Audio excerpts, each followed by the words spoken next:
Quarterfinal Friday has officially come to an end in Nashville, Tennessee in the SEC men's basketball tournament.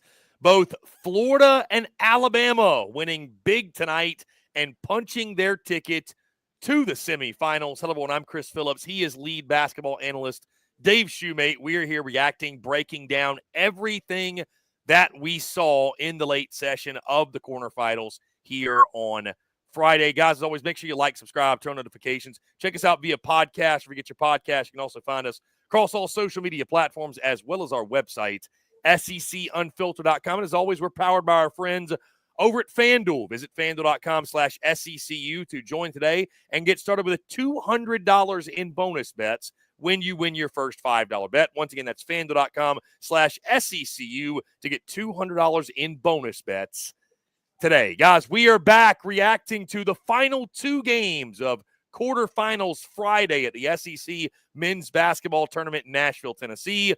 Florida takes down Mizzou, and Alabama beats Kentucky for a third time this season, which means semifinal Saturday is upon us, and the top four seeds all have advanced. We'll have to check the stats when the last time that was. Feels like it's been a while. Sometimes it pays to play chalk. Either way, guys, we're going to talk about it, break it down. I am Chris Phillips. Again, joining me, as he always does, our lead basketball analyst here at SEC Unfiltered, Dave Shumate. Dave, what's going on, my friend? Appreciate you taking the time. Excited to talk about these two games, especially the nightcap. Alabama looking really impressive. But both of these teams that won, Bama and Florida, we know two of the best teams in the country, certainly two of the best teams in this tournament. Again, like we mentioned, Dave, sometimes chalk plays out. I think you and I both, this was the matchup we thought we were going to get between these two on Saturday. Yeah, just overall, the nightcap. I mean, we talked a little off air, CP. It kind of felt like you never thought Florida was going to lose that game. But again, you were impressed with how Florida could kind of put their foot to the pedal when they had to and separate. But Missouri kept fighting back, even down Mark Mitchell. So give them credit from that perspective. Then Alabama, I mean, game was probably a little – it felt like they probably should have been up double digits at half. But just a lot of misses at point-blank range, a lot of bunnies at the rim they left on the table from that perspective, only up 7 at the half, but then have a dominant second half and just totally win. I mean, they outscored Kentucky 54-32 in the second half. So Bama put it to bed, beating Kentucky for three times in one season. That's a first in program history. So that's some history for tonight. But, no, big win. Bama looks good. You're right. We got chalk. All four seeds make it. Some are saying tomorrow's Florida-Bama matchups for the last one seed. That was kind of one of the storylines coming into the tournament. We get to see that come to fruition. So that's all fun. You're right. Tomorrow's going to be really fun. Yeah, a pair of incredible games. We'll get to that more in a second. Again, let's talk about the two, Dave. Happened in the late session day. Florida beats Mizzou 95-81. The Gators, they were red hot from the floor, shooting 62% from the field, 38% from three. It was a couple different guys. Walter Clayton Jr. had 18 points. You had Will Richard with 17. You had Elijah Martin with 17.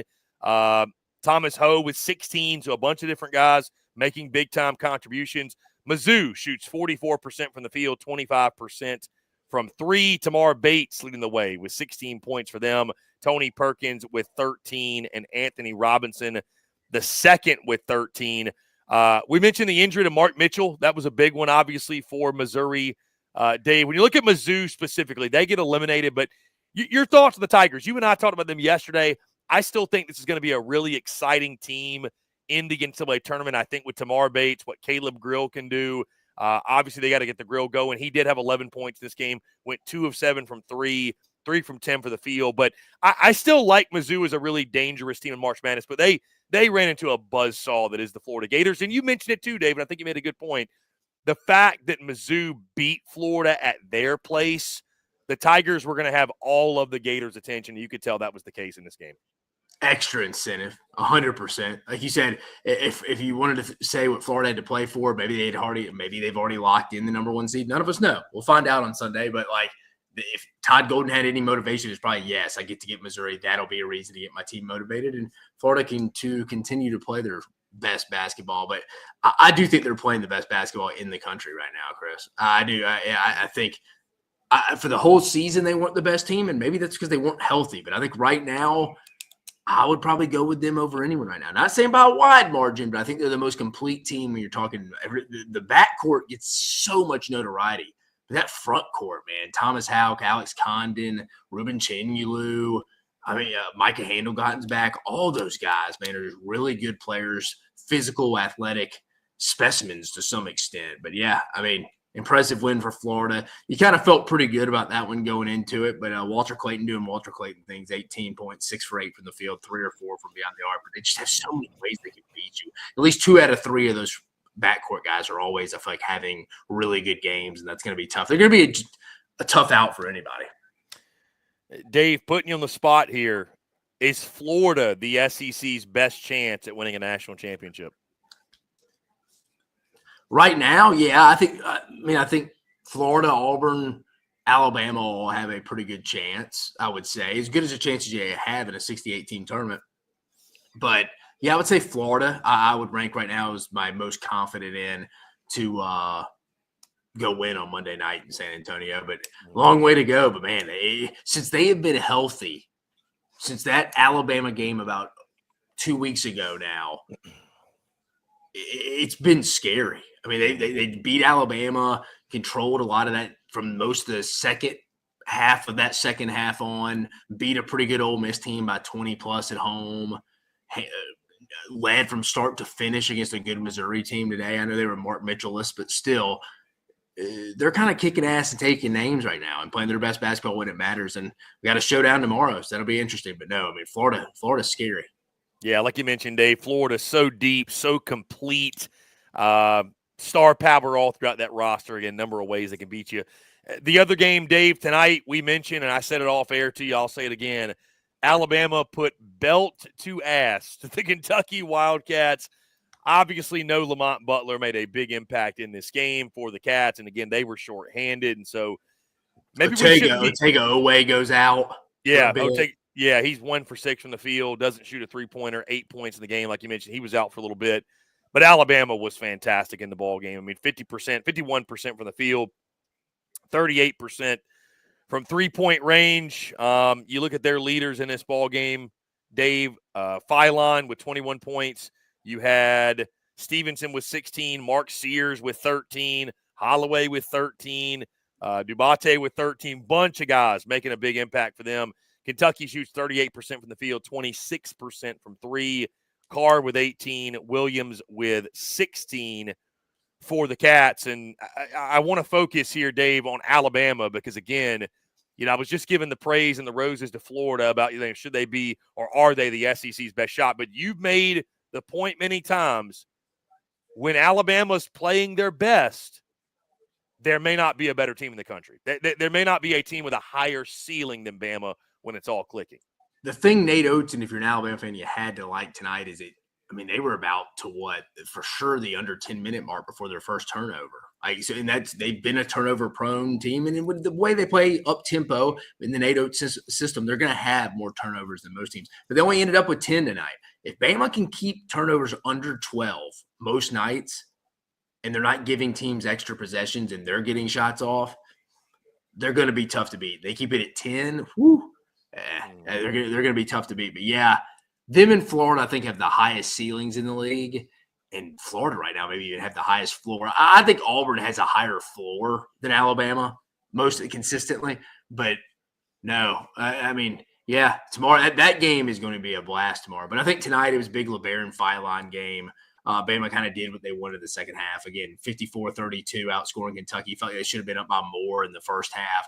They ended up being up 7 after they took away a goaltend that Bama was up by 9 before they took it off. But, no, really, LeBaron Philon, 21 points tonight, 4 for 6 from the free throw line, 8 for 14. He was the big – and also he was the big factor. And also, too, Jaron Stevenson with the shout-out. Stevenson was off the bench, 3 for 5 from beyond the arc, ended up with 16. He was good, too. Aiden Holloway ended up with 13 after having a rough second half.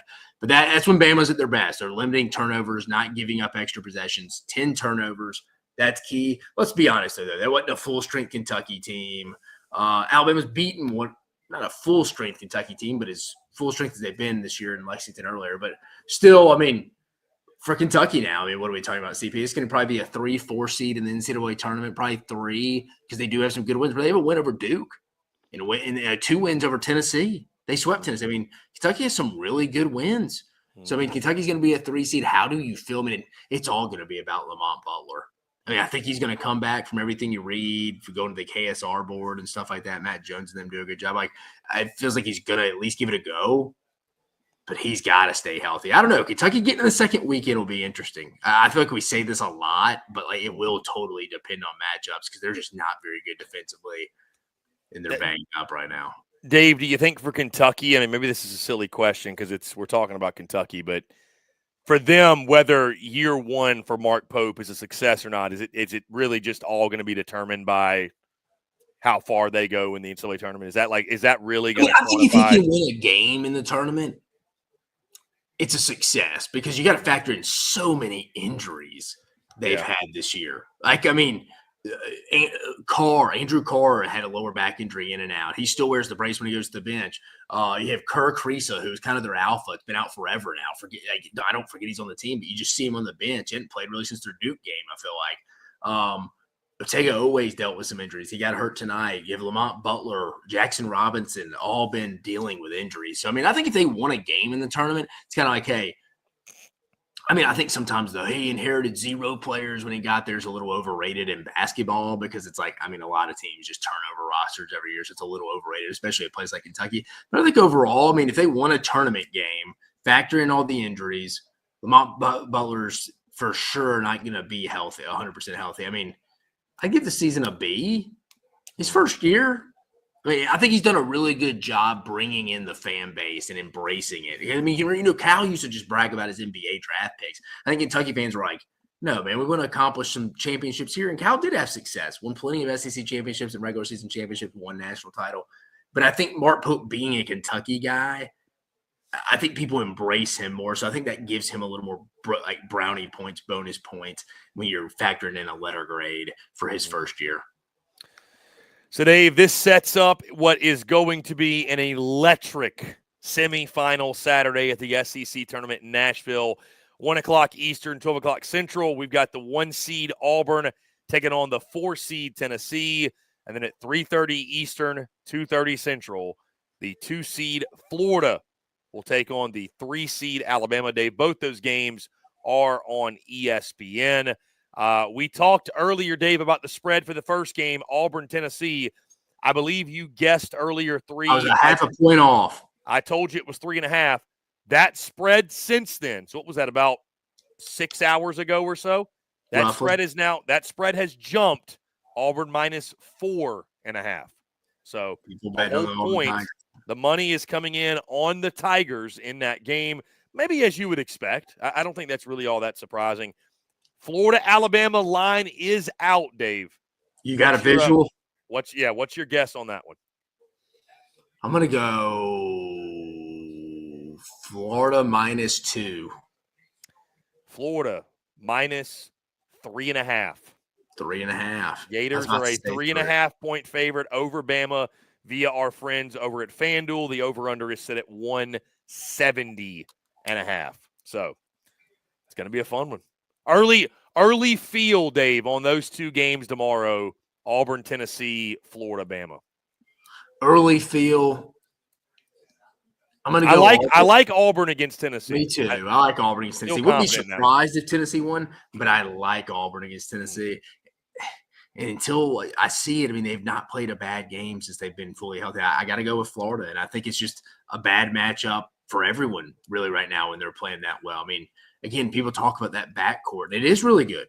That front court, man, really underrated, athletic, big guys that can go out and extend and guard as well. They're not just big, lanky guys that are a little uncoordinated, look like baby drafts at times. No, like they're athletic guys that can come out there and guard your guys 1 through 5. That's a difficult matchup, man. It's a difficult matchup, and they're deep. They can collect fouls and be okay. Just a really good basketball team, really good roster construction Todd Golden and them did this year. And again, we talk about Bruce Pearl. He should have won SEC Coach of the Year doing what he did in the league this year at Auburn. And we bring up names like Dennis Gates. Again, should be brought up 100% for SEC Coach of the Year. Should be brought up. Again, went from 0-18, going to be a solid seed in the NCAA tournament. And we also bring up Mark Byington, first year taking Vanderbilt to the tournament, we believe. Should be in the conversation. What about Todd Golden? he kind of like flies under the radar a little bit, and it's like maybe it's the off the court stuff, but we heard about that once, and it nothing's ever happened. I don't know if that kind of hurts him in that perspective, but I feel like no one ever brings him up for obviously. I'm not saying Bruce Pearl 100% should have got it, but I'm saying if we're talking about the next guy, I think Todd Golden's in that conversation with his other two guys now. Yeah, I'd agree. He's done a hell of a job, and again, those are going to be great games. And I do want to highlight too, you and I, we haven't gotten all the games right, obviously, but our pick to win the whole tournament, right? CP, where we both got 75%. Yeah, our pick to win the whole thing is. Who are you missing? Vandy, and I'm missing A&M. Yeah, Tennessee's there. We both had Tennessee losing to Vandy or A&M. Yeah, we got 3 out of the 4. So, and again, both of us had Florida winning it all. So, our champion's still in it. We'll see. We'll see what happens. It's going to be a great. I'm more admittedly, Dave, excited for the nightcap than I am Auburn, Tennessee. It's almost like it's two contrasting styles of games. You know, Auburn, Tennessee is going to be the definition of a rock fight. Bridgestone will be really fun because you got 4 legitimate fan bases. Yeah. You got Tennessee and Auburn will pack it out. Yeah. And then Bama will be, I think Bama for the weekend. Granted, there's a lot of bad weather in the Southeast, so everybody listening in the Southeast, be careful tonight and through Sunday. But I think there's a lot of bad weather, so maybe that hinders a little bit. But then you also Florida. I mean, I don't know. That's probably was the SEC's like perfect scenario. Speaking of the fan bases, Dave, I do want to go to the comments really quickly. A lot of Crimson Tide in the comments tonight. Chad. Phenomenal night if you're a Tide fan, baby. Jeremy's celebrating. Jeremy Scott, Roll Tide, baseball. Jeremy's already got his hotel room in Omaha already, baby. Yep. Get San Antonio and Omaha all booked up if you're a Bama fan. Red and West, babe. Yeah. Chad also mentions the Gators are scary. They are indeed. Yeah, they're incredible. They are. They're a lot of fun. Chad says, I would love to get another shot at Tennessee. Bama got some get back on Auburn. I think Bama beats them Gators. Yeah, it could. Beating Florida would be probably your most impressive win, even beat whoever you beat in the championship, Auburn or Tennessee. But you're right. If you asked Alabama, they'd want to play Tennessee because I think they think they're better than Tennessee, and I think they're better than Tennessee. Yeah. Final one, Dave. We'll get out of here.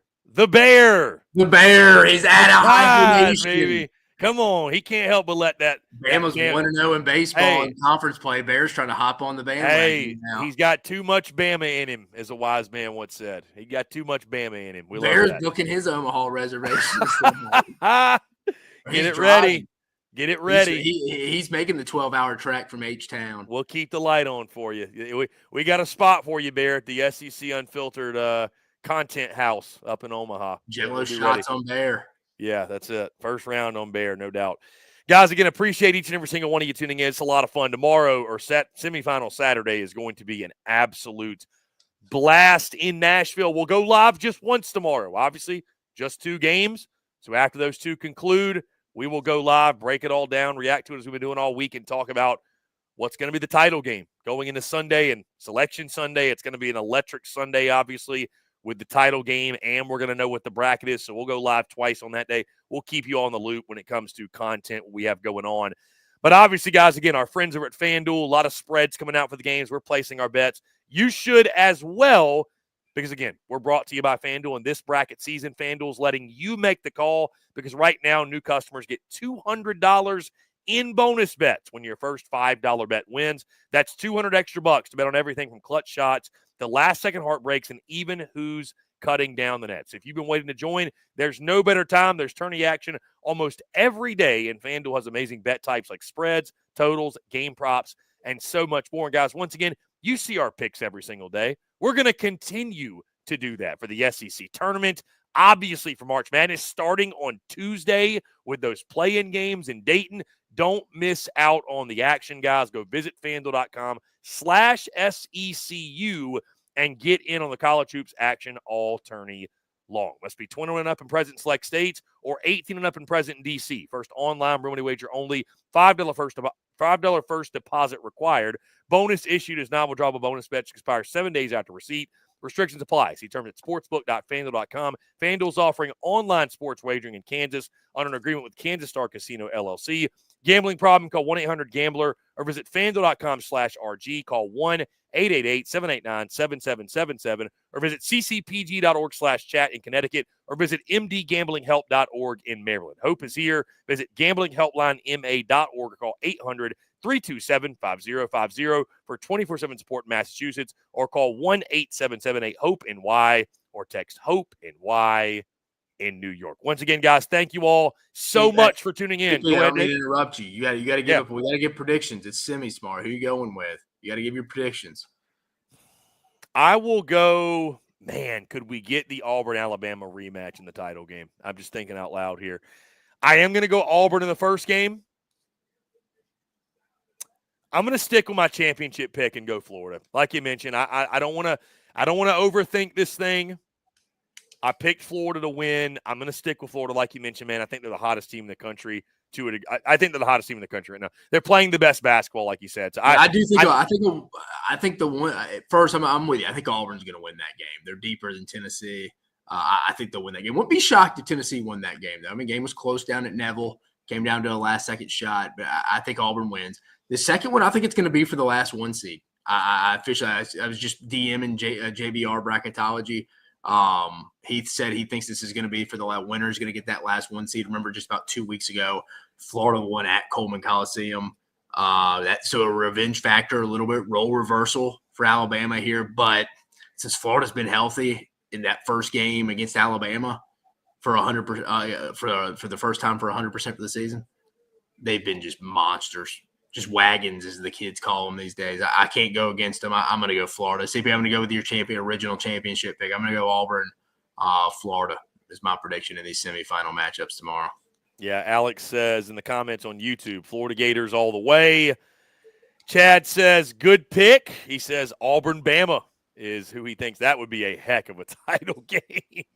I don't know if those two fan bases can handle another matchup between the two, but we very well might get it. And by the way, prayers and thoughts to all those being affected with the weather. Chad says more nervous about the tornadoes than the Gators. 5 out of 5 chance here in Birmingham. So prayers to all those across Southeast. Y'all stay safe. Make sure you stay safe. We want you guys to be able to come back and tune into us. And, we'll be praying for all you guys down there, obviously. Be good. So, anyways, we'll go ahead and wrap it up, Dave. Again, it's going to be an exciting Saturday, like I mentioned. All those that tune in live, Facebook, YouTube, Twitter, all those listening podcasts.